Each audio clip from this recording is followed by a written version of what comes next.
The film that split Twin Peaks fans at the time. This is the overlooked masterpiece, Fire Walk With Me. Does Leland have bear responsibility for what he's doing? Or are we abrogating responsibility and putting it onto this Bob? When this kind of fire starts, it is very hard to put out. And then when he rips the fingernail off and you've got the letter, and I was like, oh my god. You know, from, obviously, watching Twin Peaks and that, it was just a cool little scene. All the stuff he does, you can interpret it in more than one way. That's the joy of it.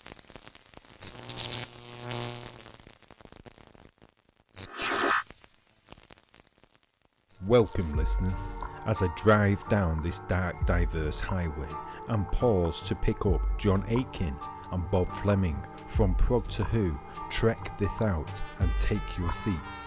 We are on a journey of discovery into the imagery and mastery of Lynchian landscapes, the efflux of stories interwoven in a tapestry of films. This is the Lynch Mob.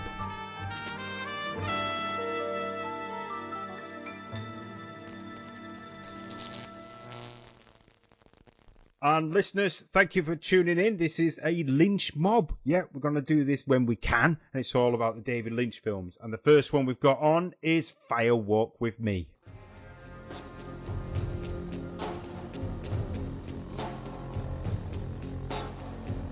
You know, I don't think about who's going to go in and see the picture. I just get these ideas and start going to work.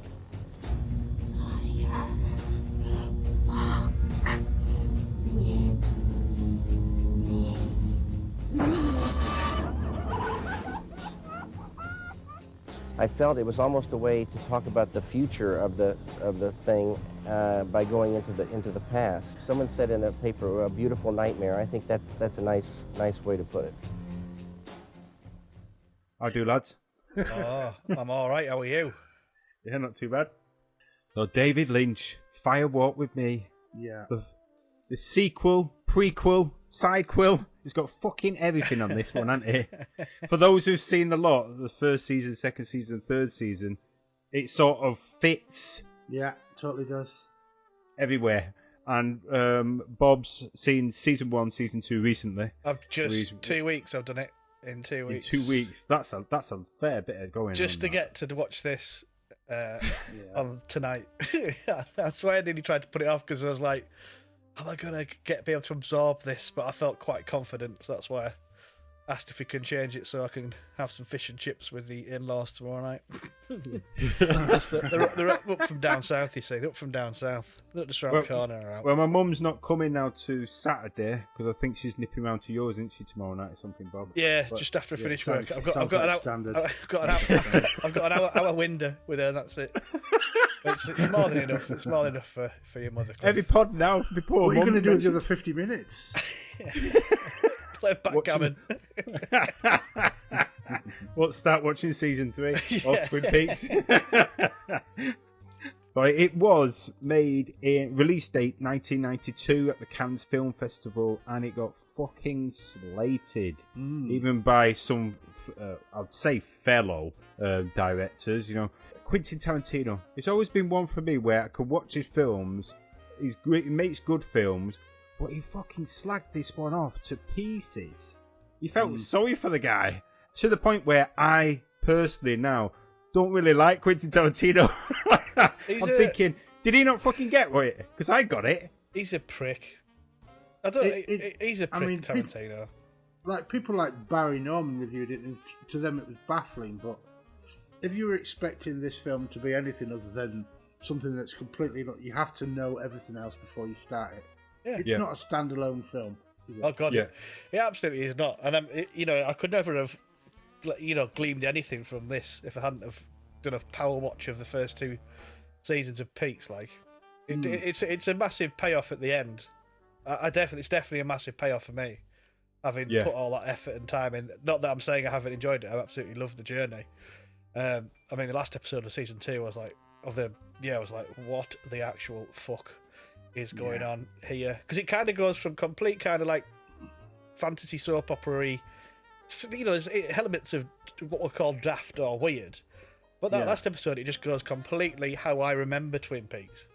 Yeah. So it's the whole like, what the fuck's going on? But it's kind of cool. I mean, I've got my tiny ginger brain has just been ticking about what I call the dream world, or whatever it is. Is it a dream world? Because if it is, it's a sort of a dream that quite a few people are having. Or is it control? Who's it controlled by? Is it controlled by anyone? Is it actually real? There's just like so much going on in my head. Because now I've seen this. Before we get into it, what are you laughing at, Sean? Okay, this is like I could spend the next hour explaining it all to you, but I can't because we don't you want to haven't seen the spoil rest it. of it. Yeah. Well, I don't like this is because this is where I'm at. I've not seen season 3, so and also when they actually go into the dream world properly, it's kind of like they've got the sort of characters in the waiting room who do various things throughout the season. So you obviously got Killer Bob, who's a big player, isn't he, obviously, in this. Yeah. You know, the dwarf, is he good, is he bad? I'm not sure what he sort of is. The dwarf is bad. Yeah. He introduces himself as the Arm, and the Arm I think it was in Twin Peaks the series, was like Mike was like one of the denizens of the waiting room in the Black Lodge. But he chopped his arm off because it was evil. And that arm was that little fella. That's why he's little. Do we discover that at some point later? Mike's arm. No, you have discovered it already. It should be everything should be there for that. Oh wow! So the dwarf he calls himself I am the arm. The one-armed man. Yeah. Is he called Mike? Yeah. Right. Cool. Yeah. Because he took his arm off, and it's the dwarf. Was that like obvious? It was explained. Oh, right. Because I've just tangentially, it's Lynch after all, isn't it? It's yeah. I have power watched it all, but I was trying to think of what these characters are waiting for. Because then you've got the old woman and the boy who, when Donna went to do Meals on Wheels in the show, they were Chalfont. So that's a big thing. They were there, and then they weren't there obviously later. And then you've got these other people in waiting who have not seen. Yeah. Fucking hell! It's my little brain was going. It's hard fully to go into, but you know what? As a person who watched season 1, season 2, and you've watched this within 2 weeks, to already understand the concept of the dream world, that's a good hanging point. I won't want to push more. It's not necessarily right, but no, it's as but right as anything else. Yeah, it's right as ever. Yeah. Because I actually rewritten my notes time and time again because I didn't want to spoil anything for Bob. But I also put a nice bit today what I was writing that I put that what he'd done with this film, that he aimed David Lynch to transcend his own the drama which he produced, the metaphysical TV style drama which he produced himself in season 1. And then it fell apart in the beginning, part of season 2, and came back, tried to fix it. So when he moved over to the film, I think the reason people didn't get on or didn't connect with it was he dropped the melodramatic, the comedy aspect to it, and fed in more the stark realism. Well, that was the criticism that was levelled at the film. It's not the Twin Peaks that they know and love, but it was telling a different story. Yeah, it was. Yeah. I mean, it's a lot dark. A lot darker story. It's the death of Laura Palmer getting fucking gangbanged and raped by her dad, and who's actually being possessed. You know, there's sort of like a lot more to it. And this is what we want. This is what I've wanted to see. Yeah. To sort of build up to this, because these are the characters that you're less involved with in Twin Peaks to a degree, or don't know less about. So the Dreamworld people, for example, and I think the FBI people are funny as fuck. Gordon Cole is one of the best characters in TV ever. He is, and that's confidential. Sorry, he's obviously that's David Lynch playing him, and Kyle MacLachlan is just fucking ace, and they're funny just in their own subtle way. But you're right, there's not. It's quite interesting in the film because you've got like at the start is like Chris Isaac, Chet Desmond, and Kiefer Sutherland. They are basically, as far as I can tell, really, that's essentially got the Agent Cooper for that other story. You've got the woman who died, so you've got another sheriff's department who they go to with the guy who bends cables and that, and you can see it's like there's Twin Peaks that we know and love, and all the characters are great and everything. And the sheriff's office is a place of like justice and good people, and yet this one It's got a load of bad people. There's the receptionist and the deputy. Deputy Cliff, by the way. I don't know what that's saying. Yeah. But them two are kind of like the Andy and Lucy really of shit. that awful place. But they're like a nasty version of them. You don't find it flip-flopped it on the world we love as Twin Peaks. What David Lynch I thought was done here was make it more of like a devastated world of which we're used to. Like the sheriff was a twat compared to Harry Truman, wasn't he? You know what I mean? The way you've got the diner wasn't welcoming. No, not even the people wasn't. She was welcome. hardly normal, was she? No, it was like it's like he flipped it on its head, like to say it's the same. It's a similar situation in a different place, and you could more or less border this part, the first 35 minutes, to be real life. You hear about death all the time, and people just go on with their business happier. It's only the Twin Peaks world. It was a massive hoo-ha, and everybody loved Laura, and they all looked into it because of the TV world side of it. I don't want to get too much away from that bit, but I thought this was showing more normality in a different nature approach of the same incident. It was essentially a darker version of Twin Peaks. Yeah, isn't it? but it was still massively recognisable. Because bear in mind, like I say, I've fucking blasted it, intently for two weeks or whatever, finishing with this, and it was a joy to finish with for me. Although it was darker and it was slightly different. But I mean, when we get into it in deep, there's so many things I just think are genuinely brilliant from a directorial point of view. So you wouldn't agree with the Times critic? It said it's not the worst movie ever made. It just seems to be. He's a cunt, that critic, like most critics are. To be fair, criticising that critic. Wow. Well, I just don't get it. If you've seen fucking Twin Peaks, if you're involved in Twin Peaks, then how can you not get into this and get loads out of it? I could watch it again and get something else out of it. For someone who's watched season 1 and 2, and then you watch this and still, enjoy it as much. I remember watching 1 and 2 when it first came out, and then I waited for this film. I heard it was coming out. I got a dodgy copy of it, and I watched it, and it baffled me, but I felt complete because I understood the torment and suffering and the of Laura. And that to me was like another level. But now I've seen season 3, it gives me another level to the understanding of the film. I mean, my level with Laura Palmer is that she's obviously had massive issues, and you can sympathise to a degree, but she's a fucking bitch. Like, she is just a complete siren to men, and loves that control and all that kind of stuff. But then she wants to be this angel, which is what I sort of saw towards the end and things like that. It's the duality, isn't it? It's Laura Palmer has a good side that the town people see. The Meals on Wheels, the kind of sweet schoolgirls type. Yeah. And then she's got the dark side, which is like many of Lynch's stuff. Like if you look at Blue Velvet, you've got your beautiful, nice suburban world with a nice picket fence, and underneath it the bugs and all the nasty stuff. Yeah. So that's what he's saying. It's like maybe it's, and that's only one level as well, because you've got multiple levels of what it means. What Laura's story is not just the incest and awful part of it, but it's about, oh man, I can't go into it too deeply. But it's like it's got many layers. Each thread of every part of Twin Peaks has got about 3 or 4 different meta levels above it. Definitely. And Laura's, like you said then, Bob, that she is a bit of a bitch. She knows how to control men, what she wants to get out of. But you could also flip that on its head. This is a girl who's been abused since a very early age, so she's 12. in that 12, self-destructive mode and trying to find reason herself. And the only way she knows is the way of which she did to, horribly satisfy her abuser. And she does that outside. She sees men as just one thing men will all go for is sex, and she controls that element of men with the sex. She definitely. Is responding and trying to hide. She's trying to not feel the pain. Yeah. And she's using drugs to do that, which is something that she numbs it. Yeah. Which Lynch always puts into his stuff as well, because it happens all the time. And she tries to desensitize herself with intimacy by just sleeping with any fucker. Yeah. That's how she deals with it. So she's not that much a bitch as the product of like what she's had to endure. What she's had. Yeah, and also she's endured.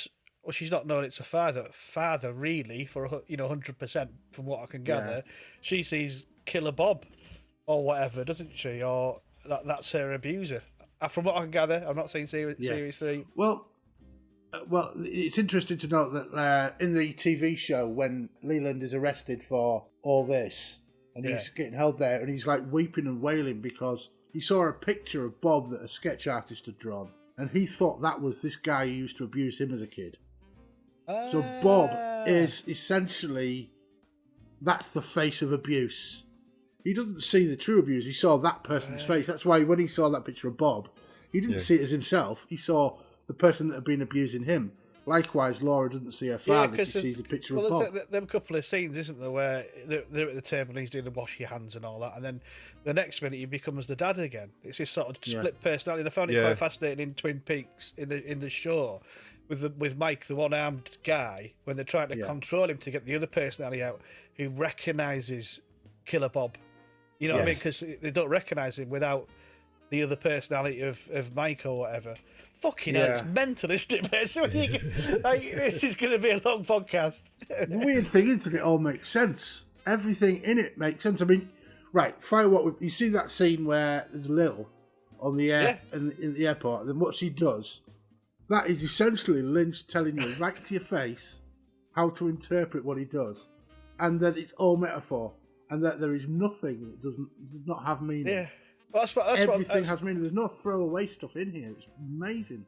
I did love that because then you get the exposition, don't you, to Kiefer Sutherland, which you then never get. Then you never get that again. Yeah. But you wonder how much of that part of the story of the two FBI agents was written beforehand, because he firstly envisioned Kyle to do the whole lot, but he couldn't do it, and he had some disagreements with it, so he didn't do it. And then I'm thinking, to be honest, this Kiefer Sutherland part is a placement for him to help us, or help the viewer. He's the Diane. He's the Diane rather than being at the end of a sort of recording. I mean, I love the Diane thing as well, because that's an exposition point. It's quite a simple idea, but it's clever. The fact that, do we ever see Diane, by the way? You will do. I thought we might eventually, but yeah, it's cool. I just love that. It's just a nice little device. I can't tell you about the Blue Rose. I mean, I can't tell you about Diane. I mean, that's just. Oh, it's fine. We'll work out. One thing to point out, right? We're talking Twin Peaks themes and stuff like that. Coffee and cherry pie. Yeah. That is present in Twin Peaks all the time, and everybody has iced coffee, and that's brilliant. And when we go to that sheriff station, that the Teresa Banks one, coffee is stale and old and not on. I mean, that just tells you that they're all bad news. That's like, that's how simple and plain he makes it, Lynch, when he set these things out. Also, when it goes to the diner, there's no specials. And it finishes the clip by saying, there's no specials here, and she's smoking a dirty cow. Yeah. Now she's supposed to be cooking, isn't it? Yeah. It's complete opposite on what you're getting. And in the back room, there's that guy. Oh, yeah. Now, that's quite important, I think, is that scene, because it's kind of like the convenience store, isn't it? It's like the guy at the back working with electricity, sparks and everything. And then he's saying, Irene is her name, and it is night. That's what he says. Which kind of mean Irene is out there, but she's not a good person. She's evil, like everybody else in there. Yeah. And that's like, it sounds weird when you watch it, but it just means there's nothing good about this place. And I mean, you already know this by the way things look, but he underlines it. So he's trying really hard, as David Lynch, to make sure everybody understands what he's trying to say without actually saying it. And that's why people get confused. That's why you get a lot of this film. That's why you get the Lil scene and the explanation, because Lynch is reacting to all the criticism he got for Twin Peaks, the series, where nobody understood or could figure anything out. And that's why your opening scene is of a TV getting smashed. Well, my argument, I get that, but my argument is that Twin Peaks, apart from the last episode, I didn't struggle to understand things on the main level, which is why my mother used to watch it back in the day. It's a daft soap opera. Yeah, you know, it's that daft soap opera is a tiny seed from which there is. Yeah, no, that's what I mean. But that's the level my mum would watch it on, and so you can watch it at that level. That's fine. Yeah, but there is more if you want it. But it doesn't. I wouldn't say it's like weird or totally hard to understand. And most of the cliffhangers, to be fair, in the series are fucking great. You know, they're definitely it's one of them you want to push on to the next episode. I didn't find it difficult to understand at all, as in, you know, what the fuck's going on. But then, you know, from a base point of view. But it's up to you then what you do with it, innit? So I think that's the good thing about anything with Lynch. He has so many levels and so many. So it's meta. The deeper you go, the more things you're finding out. And when you get into season 3, it blows your mind of what you've watched in season 1 and 2. Season three. We need to watch it. It puts things in order. But watching after watching season 3, then going back watch the end of season 2 with John, and then watch this film as well. My understanding, appreciation of this film has just gone through the roof. It's quite mad, but like Fire Walk With Me was critically panned when it came out. But given what's happened in the intervening 25 years. All of a sudden, it's pretty much a minor fucking miracle, this film. It's a masterpiece of sorts. Yeah. I'm quite happy to say that. The Lodge and the backwards speech and all that stuff is, to this day, every time I watch it, it's like, this is amazing. And when I'm watching it, I'm thinking, trying to work out what they actually did to create that. So they must have walked backwards, started at the end of their speech, and gone and then just whatever. Well, I think that what they did was they got them to speak. They spoke backwards and then played it forward. Yeah. Which is like fucking genius. I think. But they had to also walk backwards. Yeah. And all that sort of stuff. It was just mind blown. All it is there to say that this is not your world. Things don't work in the same way in this lodge area. What this is, what these people are, what these entities are. Yeah. Is not of this world. They live in an entirely different realm. Yeah. That you have to cross through portals to get to. I mean, if you say it like that, it does sound a bit nuts. But it keeps you somehow, apart from when it really goes for it, and they're only small parts, I think it does keep you grounded somehow in reality, in some form of reality. Yeah, that's a big one. That I mean, I don't want to go into anything else. We can't. Let's just take from the end of season 2. Yeah. There's a quote in the end of season 2 which resonates into the film, which I didn't even pick up on until I saw season 2, and that's one from the giant guy turns around and says that they're one and the same. Yeah. Right. And then when you watch in Fire Walk With Me, there's parts within that where there's a famous scene when her dad's looking at the clock and it becomes, I think, 10:35. It's at night. Right. And his face changes from being so-called like possessed into her actual dad. He's realizing the pain and suffering she's put her through. He walks into a room and she actually holds his hand, and for that moment she looks at him and actually says, "Dad." Like, he hasn't been so tender to like that for such a long time, but he knows what he's done. Now, what I've been reading on that bit, now he knows he's done wrong. What point of Bob is taking over, and what point is him living this incestuous life as well? What? Because if at 10:35 he realises he's done wrong and he's been that much of a twat to abuse his daughter, why ain't he getting in the car and just getting out of there if he can't control it? But he doesn't. He stays because it's one and the same. We've got the greatest problem of it all. Is this? Does Leland have bear responsibility for what he's doing? Exactly. Or are we abrogating responsibility and putting it onto this Bob, which may or may not be imaginary if you're thinking in terms of like mundane physical stuff. And also, if you guys are saying that Leland that's been taunted, he was abused by Bob as well. Yeah. You know, as whoever was his Bob. So he's going to be fucked up anyway. You know what I mean? And Leland, the guy that plays Leland, is incredible. Like, Ray Wise is amazing. Yeah. His performance was throughout all of the show, the Twin Peaks show, seasons 1 and 2. He was just brilliant. Just these moments of crazy dancing, and then he was just a normal person, and then his range of, I mean, to be fair, everyone in it is a great actor and plays the role amazingly well, you know. And I don't They've know. got to be good at overacting on Twin Peaks, haven't they? Yeah, but it's cool. Because that's the whole point of them. Is it's hyper realistic. It's a soap opera that's hyper realistic to what soap operas are like. Yeah. It's every trope in the soap opera fucking bandwagon all shoved in at once and turned up to 11. Well, I think with Fire Walk With Me, you didn't have the like you were saying before, the comedy characters. So you're Andy and his missus kind of thing, and Dick, and Ben Horn, who is an evil man but fucking hilarious. And characters, is it Maggie, the other sort of evil woman who dresses as a fat Chinese man? Yeah. To trick him and all that. That's me, because I'm like, who is this? It's obviously not a real fat Chinese man. And then I didn't expect it to be revealed as her, but all the fun characters, if you like, you've got all the serious fucking Bobby, and Leo and bloody Shelley and all them, and they're all as serious. There's no laugh with them, is there? You know what I mean? Yeah. And Harry is not in it as well. Yeah. Why? What? So can I ask about Harry? Yeah. Without watching, is he dead? What? Did he die in real life? Yeah. No, he's not. Right. He's still alive. Right. Because why? I don't know. Just what? I don't really know what happened to him. Why was he not in this film? He was like, I think a lot of clips were taken. There was a bunch of people that were in it. Yeah. That it just got cut. They're in the missing pieces.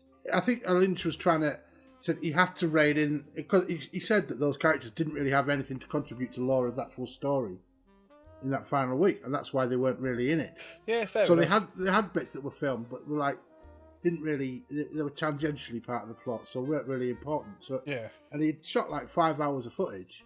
Yeah, he had to cram down to like a couple of hours. So it's just that's why.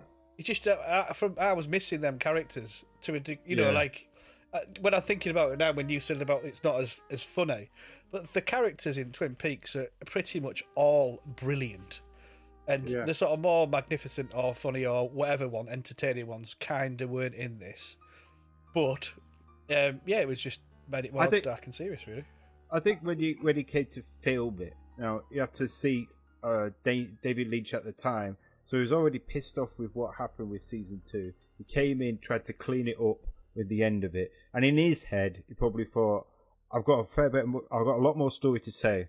He did this 5 hours, and he probably made a lot of it very similar to the TV series, where there's stories going off in different directions. Why did he fuck it off?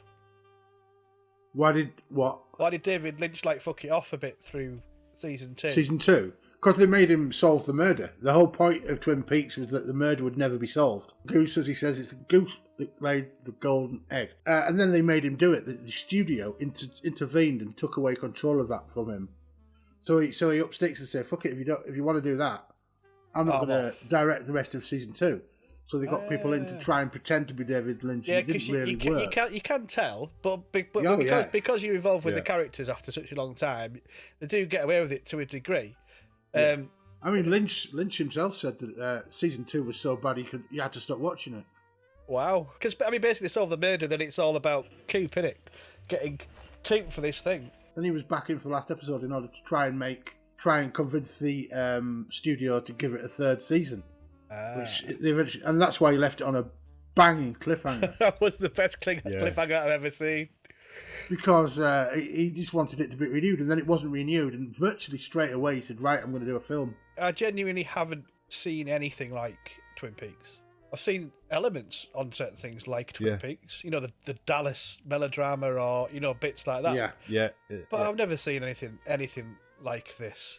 And it's only going to get better for you, Bob. Honestly, it's amazing. Well, that's what I was saying before as well. Like when I've done the Prog 3 lockdown stuff, and loads of people have said, Twin Peaks is the one thing they take with them into a lockdown. There's a reason for that. Yeah, and I was speaking to one of them on the podcast, Ian Martin, and I said, I got the box set, and it's fucking mint and all that, and he's like, class. I think it's one of them things, it's a special thing, isn't it? It's like, if you sort of, not say get it, but if you enjoy it, or you feel something about it, it's nice to talk about it, isn't it, I suppose? Yeah, but there's elements of when someone says, are you going to get it?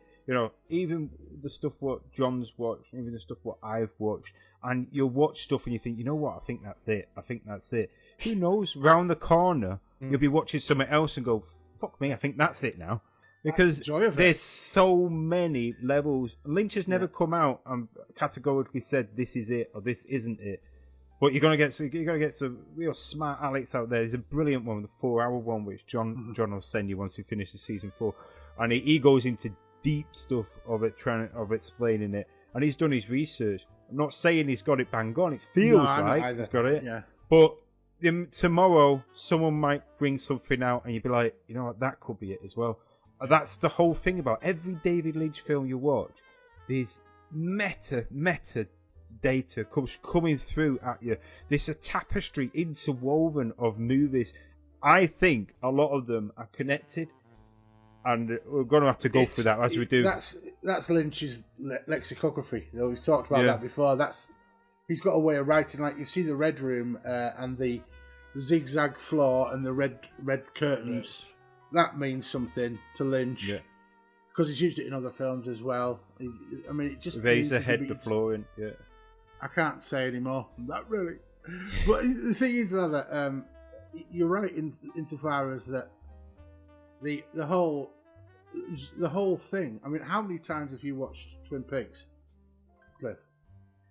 Oh, over the years, season 1 and 2 must have watched about 2-3 times each.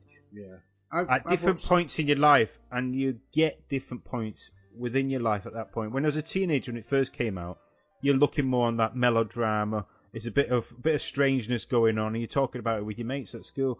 And then when you're getting older and rewatching it, you start seeing so many different layers. And then I watched Eraserhead when I was I think 19, 20 years old. Rewatched Twin Peaks meant a whole new level as well. Well, that's it. I've watched all the I've watched season 1 and 2 or 3 times. I've watched season 3 times now. I've watched Fire Walk With Me 3 times. Yeah. And each time I've found something new. I've found like 4 or 5 things in here that are just like, oh my god, that's what that means. I wish you guys were in my mind on my second Battered watch last night, because it was fucking awesome, man. It was great. Cool. I mean, like, just even from the get go, it's mint. The whole thing of this just quite peaceful sort of intro, and then you kind of like, oh, this is nice, and then next minute, slam, like John was saying before, the fucking TV's done in the first murder, body bag. Boom, and then you fucking to Billy Gordon Cole shouting at everyone, and then and I love it when he gets the what's he called, Desmond, Agent Desmond. Desmond, yeah. He goes and gets the car phone like my dad used to have in 80s in his car, which I think cost him about $3,000. And he's like fucking just shouting down the phone. I mean, that's funny. The beginning of it's funny. Keith Sutherland is funny, and what's more, that means something. Gordon Cole, why he shouts, can't hear properly. That means something on a fucking. Yeah, some level up the top that I'm starting to work out. Well, because he could hear Shelley, couldn't he, in the series? Yeah, and that was lovely because it's like having this normal conversation, and it's the only person, and then someone else started to be like, "I can't hear you." Whatever. He's just brilliant. I just love. Yeah. Because am I right to say that Lynch is like an actor, filmmaker, musician? He's a bit of everything, isn't he? Because the music in everything I've seen so far is just every bit that's in there. He does a lot with Angelo Badalamenti, doesn't he? Because I love the just that. So you got this kind of like this thing ticking along, the plot's ticking along, and then he'll have just some little accent in there that'll add to the scene, and then he'll go to that's a big dramatic sounds or whatever. But it's just fucking ace. Like, I don't want to cut ahead, but I mean, I just want to talk briefly about the fucking orgy, sex club scene thing. Yeah. Just the music. What, that the Pink Room? I think it's called. Yeah, the Pink Room, or the red house, or whatever, the Pink Room when they're going to the back. Where they get pissed and the music is belting loud and they have to shout. But that's how it is in a club, and I love that, because usually in any other thing you'd hear the voices, and what they're saying crystal clear. You know, like that is like how it would be or is in the club, and I think and that scene lasts about 20 minutes as well. It's incredible. So that scene, the music as well. It just boom, it goes right through you as well. Well, exactly great. Like if you've become part of it, become part of, you're experiencing that part of the film rather than just watching it. You're not a voyeur just standing back watching it and listening to their conversations. You might as well just be stood there with a drink half-heartedly trying to listen to the conversation. You're that far into it. And that music just wraps around you. But that is, well, it's not, I wouldn't say, maybe brave, but genius. To create a soundscape that is correct, but not, not a common thing in film or TV. I mean, I don't know whether it's just because of the way I've looked at Twin Peaks or how much I admire it, but when I hear the Twin Peaks theme, it just it just makes me happy. And Laura's theme is perfect because it's minor, it's dirgy stuff, then it just rises until a beautiful crescendo where you can't help but like well up when you listen to it because it's amazing stuff. Then it goes back to being depressing because that's her character. Well, this is what I love about the Twin Peaks, the Twin Peaks theme tune. It doesn't come until he goes to Twin Peaks, Coop. Brilliant. So it kind of like, it does all this, you're like, oh, there's no theme tune. Whatever, it's fine. But it's not fine because I love the theme tune. And then it just does that, Twin Peaks, 52,201 people, whatever. And it's like, whoa. Well, it's at that point where you sort of stepped into that TV realm. Yeah. It started the TV program again. You know what I mean? You've come from this. It's shown you a very likable, like we said before, story in a different town, different situation, how it's handled, and then it's moved over to this place. And then one of the first shots is Laura, and she's walking around school, isn't she? But it goes to pick up Donna, who's not played by Donna. Oh, no, she's not. Donna. That was just a shame, I think, for at the time she couldn't get. She couldn't get time off or whatever. Like Sherilyn Fenn couldn't do it because she was, just doing something else. She was doing other stuff like. I tell you what I do love though as well. Like we're saying, I touched on before, the comedy element at the beginning is quite cool. I love the way the FBI dress. They all have these coats, all the same, but little subtle differences like ties slightly different. Kiefer Sutherland had a bow tie. There's just little tiny differences, and I quite like that because usually it's all just black tie, isn't it? But I don't know if they have any meaning to their character or whatever. But I do love that, and I love the FBI characters. I love Albert, fucking ace, isn't he? Albert's brilliant. Yeah, he's just so funny, just a proper savage, isn't he? Well, that's why when you watch season 3, which you will, we're gonna make sure of it. Yeah. Well, it was in 2017. It was in 2017, and people like Albert died just after that. Margaret Lanterman, the log lady, she died just basically 4 days after she did some shots for the season 3. There's a bit in that, and Norma, John Norma and I was watching. Well. We was filling up. You will fill up. Log lady is one of the best. Another amazing character, just brilliant. Yeah, she's the spirit of Twin Peaks, isn't she? You kind of like. You take her seriously. I know that sounds daft, but it's serious when the log lady's involved and she's right. Yeah. Well, there's a beautiful bit in The Fire Walk With Me which more or less sums up the entire part of the film where she's talking to her outside before she goes into the bar. Puts her hand on her forehead, doesn't she? Yeah. And she just tells her about innocence. That she's going down this terrible path and it's just going to happen. I think that's the key to this whole story is... about Laura is that she kind of intuits. It's a lot about intuition in this film. I mean, the detective, all the FBI use intuition to try and work stuff out. Like Agent Cooper predicts Laura's death a week before, pretty much on point. I mean, that scene is funny though when he's saying it's a blonde girl takes drugs or whatever, and Albert goes, that's half the high school girls in America or whatever. I love Albert. He's like, if you've got to get his respect, when you've got respect, like when eventually the Sheriff Harry gets his respect in Twin Peaks, a series, it's just like he comes in and gives him autographs before he's like, you piece of shit, and all. It's just like, I think, I mean, just that beginning bit when they go back there and fucking that thing with David Bowie. I mean, what the fuck is that? Now, we're going to have to be very careful what we say here now, Cliff, because that's important. Yeah, I can't really say much about that. Yeah, we can't really say much. I tell you what, though, if you watch it, when you watch season 3, just remember about how much the Bowie bit with this, because I couldn't remember this piece in Fire Walk With Me. I remember Bowie being in it, but I didn't remember it, how much you're going to remember it as you go into season 3. And well, I definitely remember it because it was just a thing. Like it was really powerful. He did this, you know. Keeps was like, right at this time, whatever, and he keeps going in this room with the camera. Then he's still, but he's in the room where, you know. And then Bowie walks past him, and he starts going all this shit in there, and I kind of don't really understand what was going on there. I love that bit. Now, it's the cool. bit where he's watching himself, yeah, and he comes back. He's like watching himself on a show, watching himself on TV. You know what I mean? He's getting to the point where he's standing back from what is happening. It blew me away after watching this. Like I said, it's David Lynch. He's made a film which answers what happened 25 years later. There's bits in this that make you understand what happened in the next season. Well, in the missing pieces, David Bowie's character, there's a little bit of an extension to that scene, and then it also follows what happens when he leaves. When he goes back, basically, he's in Argentina, where he's at a hotel, and then he gets transported to the FBI offices in Philadelphia, says his bit, and then gets spat back into Argentina, scaring the shit out of a porter. Literally, the guy shits himself. And then David Bowie appears all transformed and like very upset, and that's all you get. But that is just more lodge stuff happening. That's all. Well, you know. I mean, just as someone that doesn't know the next bit, if you see it, I mean, obviously there's a bit that you know in season 3.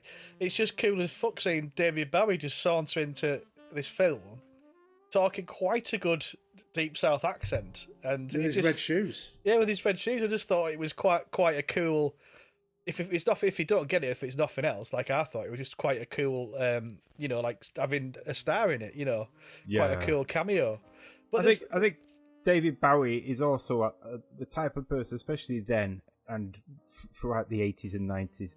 If he rang up a director and said, "Look, I like your stuff. Can I be in it?" Someone's going to write something to put him in it. Yeah, of course. You know, he was fucking huge, and he's always done those a bit on the edge of films, like what's that one when Man Who Dropped to Earth? Man Who Fell to Earth. Man Who Fell to Earth. He's always done films which the vampire one, what he did. I can't remember the actual word of that.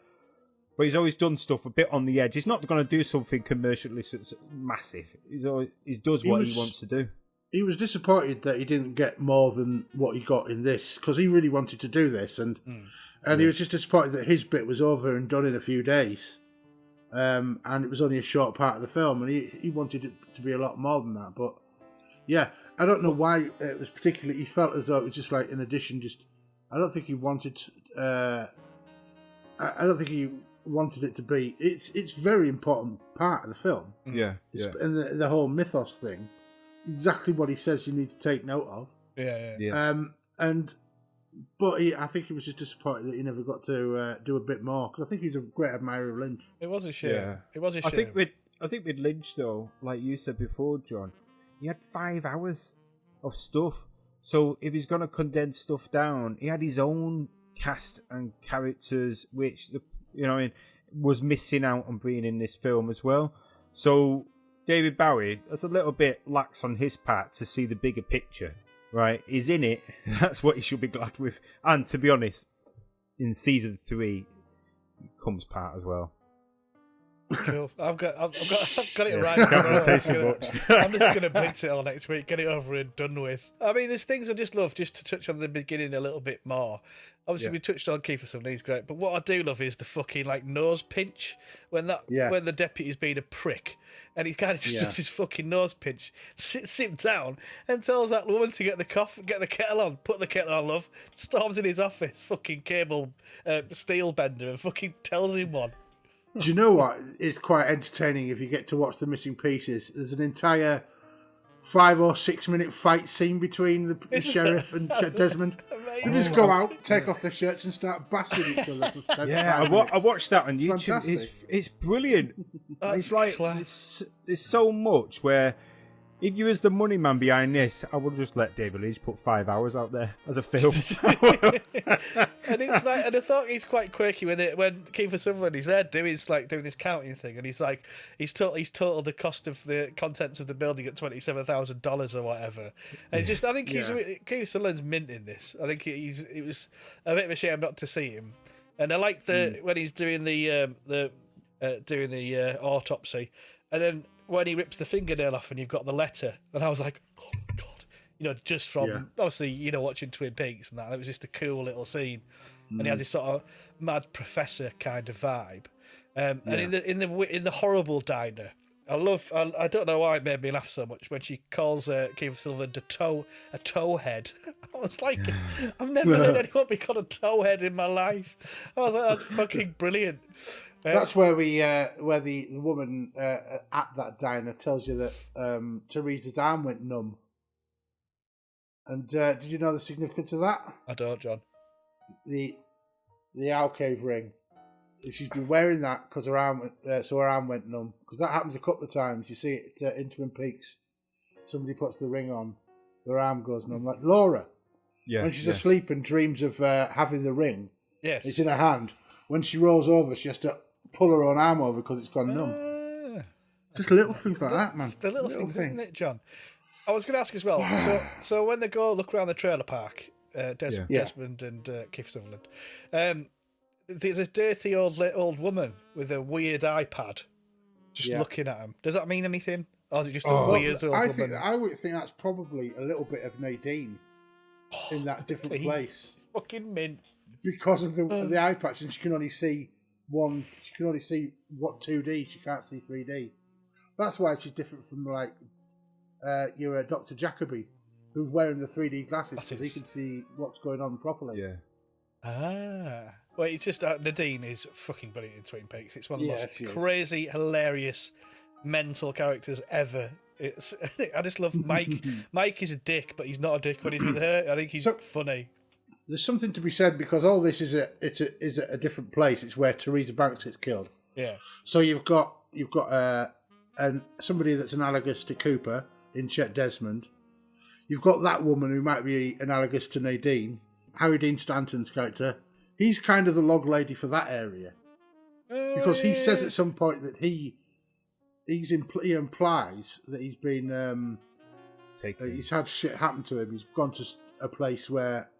So has he gone to the Black Lodge and stuff like that? So he's kind of the spiritual part of that town, like the log lady's the spiritual part of Twin Peaks. So there's parallels everywhere. Okay, another little funny bit, which I just thought was quite flippantly funny, is where Agent Desmond goes back to the holiday park on his own before he disappears and whatever. And there's that woman just like hobbling, and she's just hobbling, and she just starts shouting at that fella saying, "Where my damn hot water?" And just he has to hobble back and all that.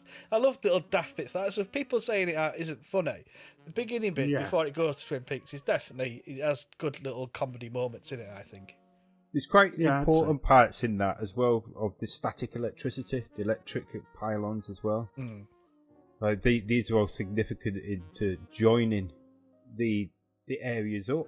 Like if you can imagine as well, electric pylons in this town will probably have joined up to Twin Peaks town and another town, and interconnecting. So there's that as a level, and then there's sub-levels of what the electricity means as well. So that electricity pylon, it's shot a couple of times to show you, and it does pop up throughout the series. In that Philip Jeffries scene where David Bowie comes wandering in, he recollects him being in a convenience store. And in that convenience store, there's the log man. There's, what's he called? German actor, Das Boot. Jürgen Prochnow. He's one of the woodsmen. He's sat there in a beard in that room. Looking weird. In the dream room? In the dream room. And that's the convenience store. That's above the convenience store where Philip Jeffries met with them. There's a little man in there. Bob was in there. Yeah. Mrs. Chalfont, the kid, was there. Yeah. The kid who is analogous to David Lynch himself. He goes like that. He's a magician, and all the lights turn on because that's what David Lynch is in charge of this shit. So, and you got the jumping man, the guy with the white mask on his face. I didn't know who he was. I've not seen him before. We've got theories. We've got theories. Pretty decent theories as to who he is, but we can't release them yet, I'm afraid. So, what do you think happened to Laura at the end? fucking hell. Well, this is, you know, after this is what I'm a bit more like, what the bloody hell. Obviously, she gets killed. But when obviously the dream room bit, or the Black Lodge or whatever, I think, I mean, it's in a simple way. The angel came and she just, that's what she wanted to be, this nice angel, but she was ruined by what she went through. So I see a relief that she's now able to go off and be the person that she would have wanted to be if she hadn't been so abused.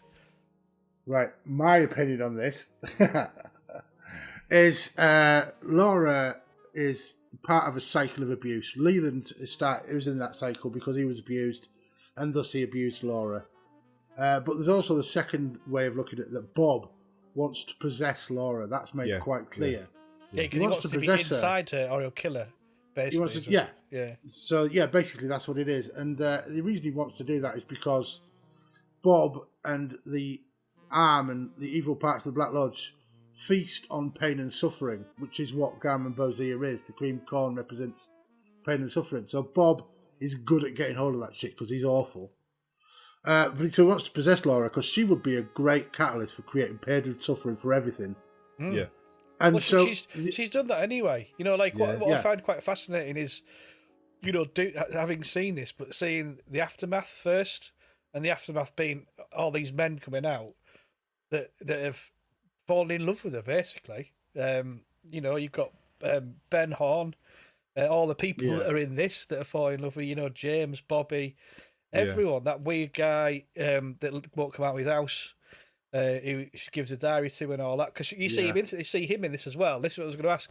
So when she goes in, when she's seen the pages ripped out of the diary, are there the bits that they send to Shelley, Audrey, and you know, they all get 3 bits to tell them to meet at a place at 9:30 in Twin Peaks, season 2. They get all these bits of paper to meet them there. Is that from her diary or is that a different thing? No, that's not her diary pages. The diary pages, there's actually David Lynch's daughter, Jennifer Lynch, wrote the secret diaries, all of it. What? Secret Diaries of Laura Palmer. And there are 9 pages that are just like ripped out as found, page not found or whatever. So there's 9 missing pages, of which some of them you get found by in Twin Peaks.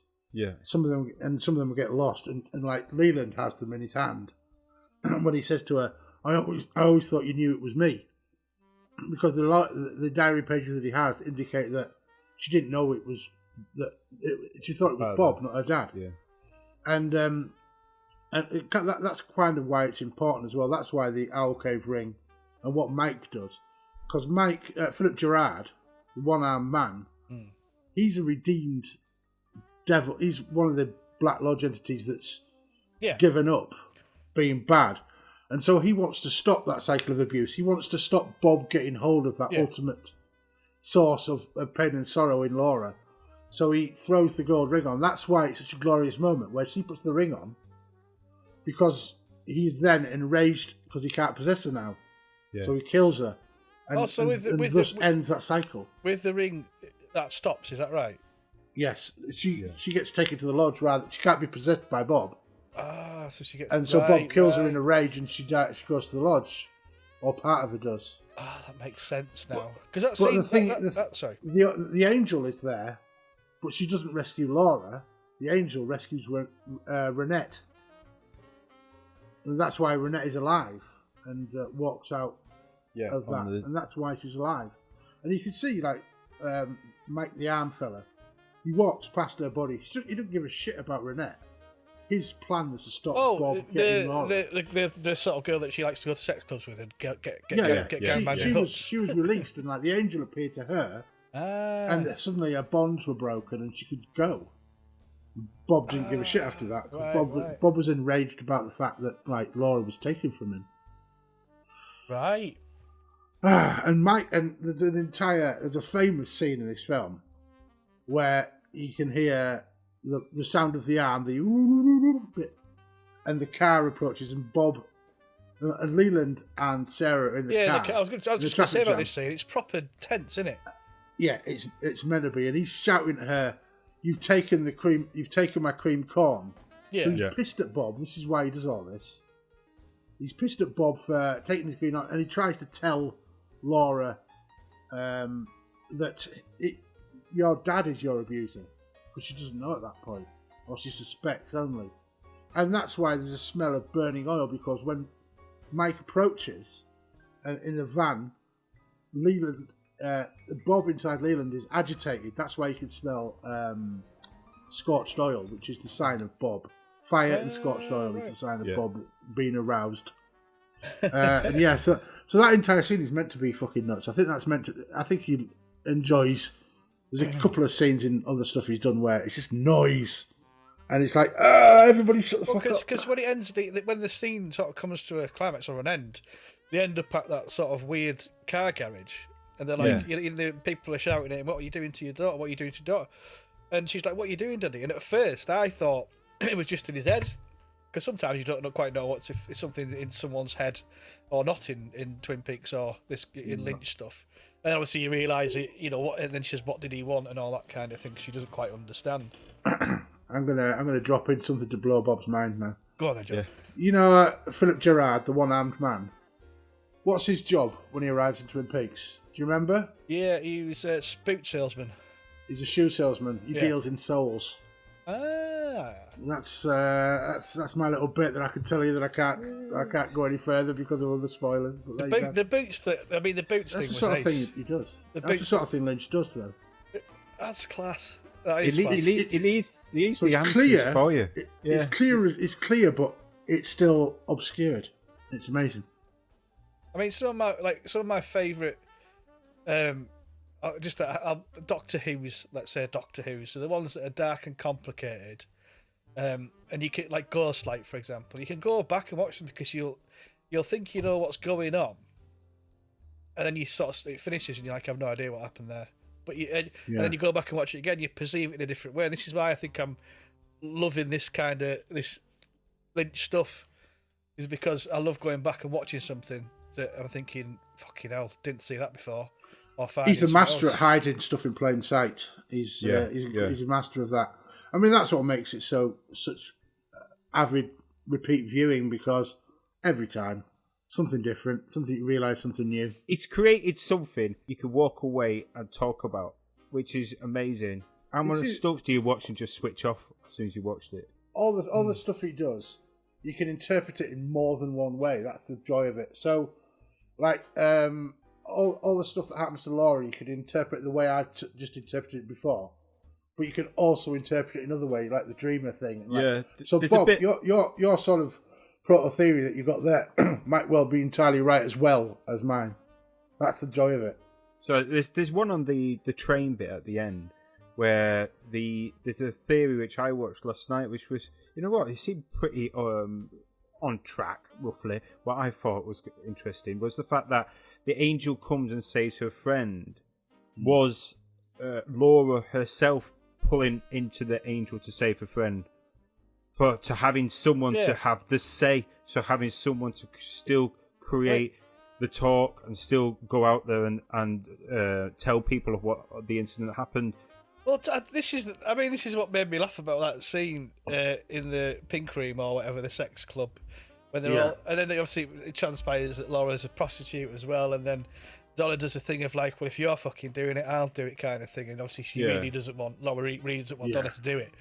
And then they've had the fucking MD and all that. They're getting ready for orgy time. Lovely jubbly.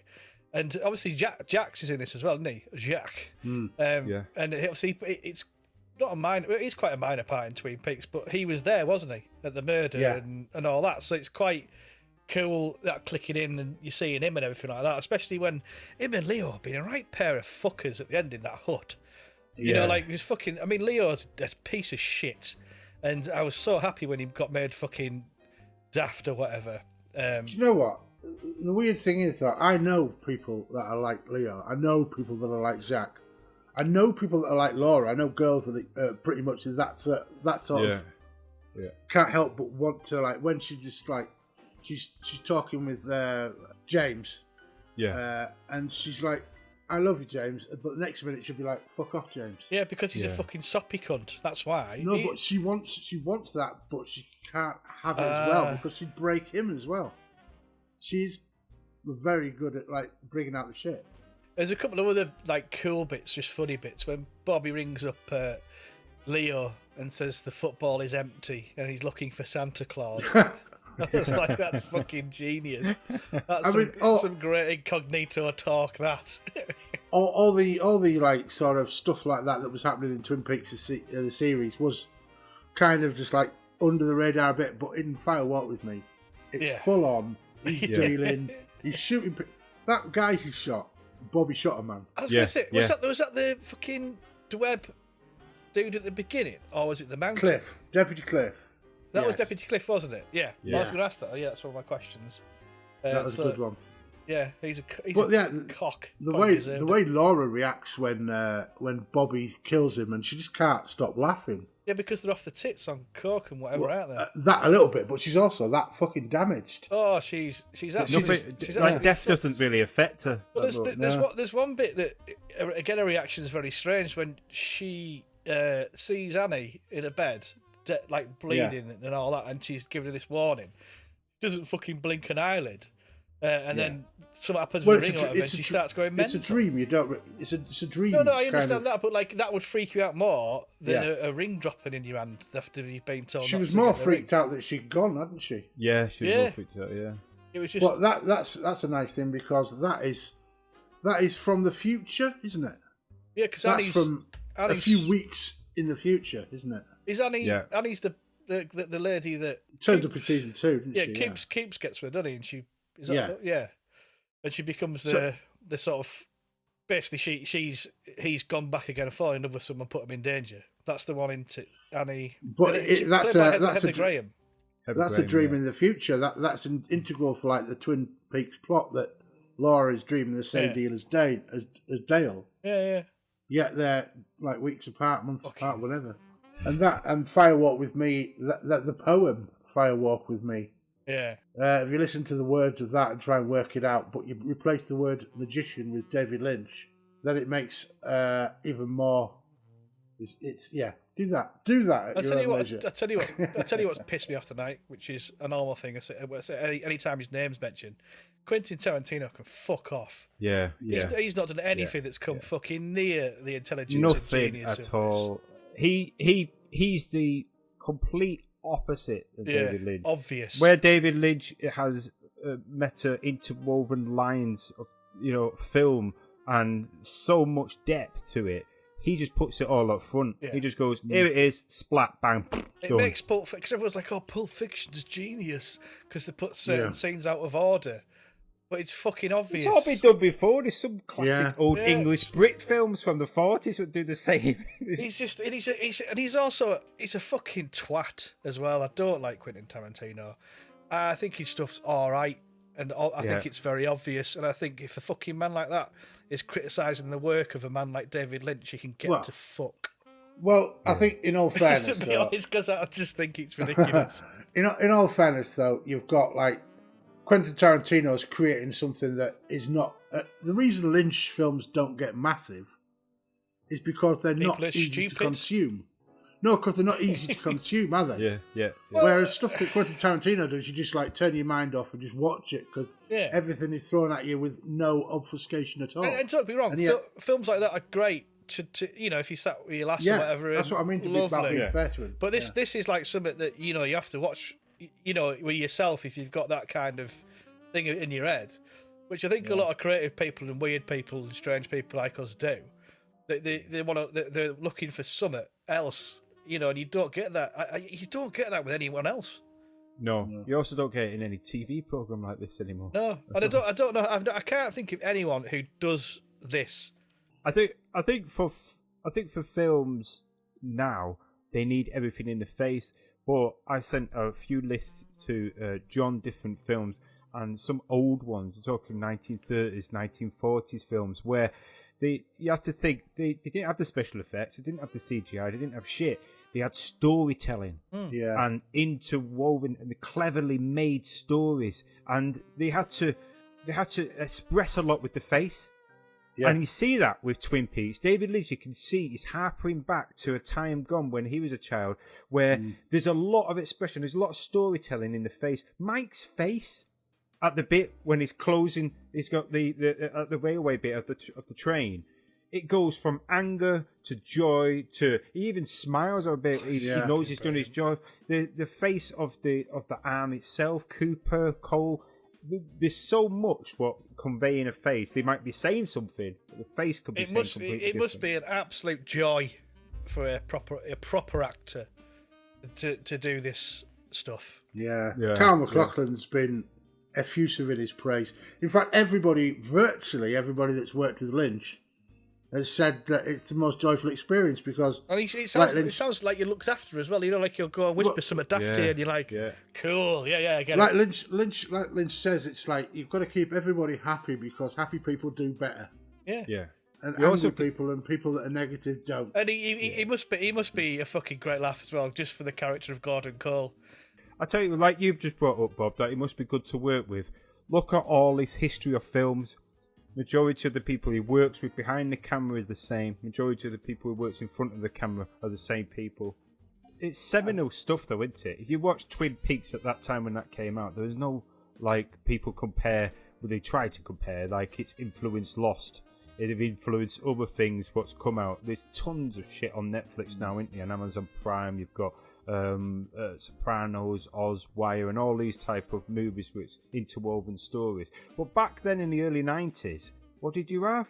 You had nothing in comparison Dallas with this. and Dynasty and shit. Dynasty. And then all of a sudden, out of nowhere, comes Twin Peaks.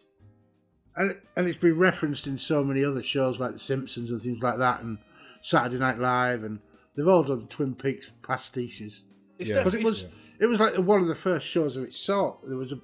There was very few shows that at that time that were everything you had an episodic nature.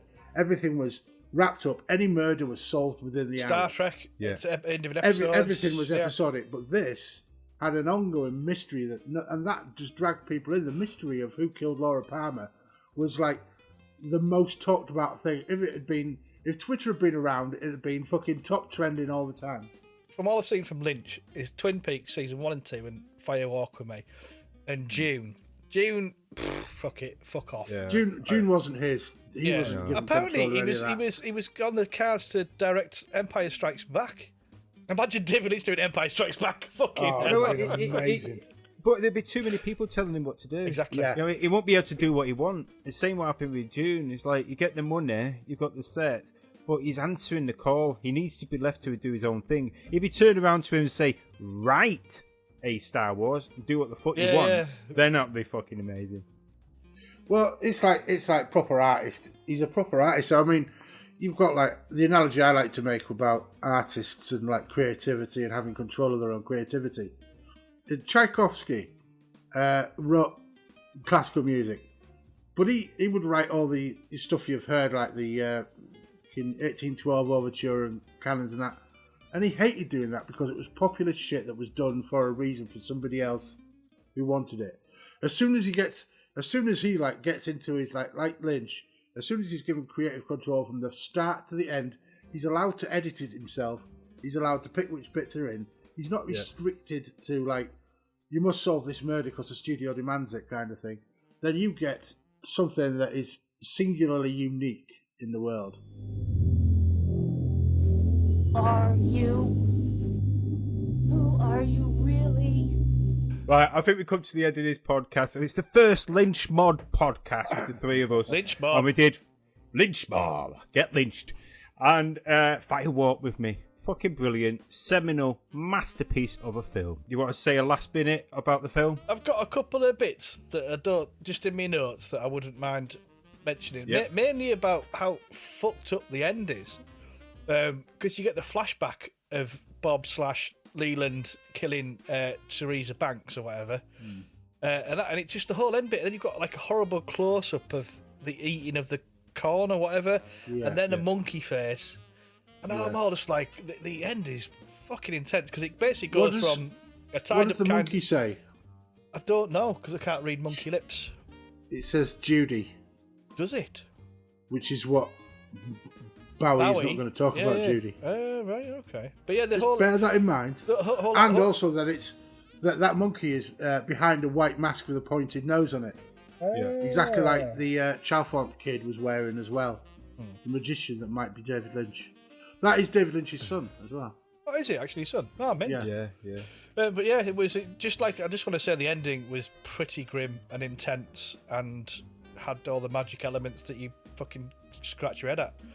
And when you write them down and you sort of say like monkey face eating corn, and there was a bit at one point with a shot right in the back of someone's throat, in Bob's throat. Bob's throat when he's screaming, yeah. I mean, like some of the shots that he comes up with are just fucking brilliant.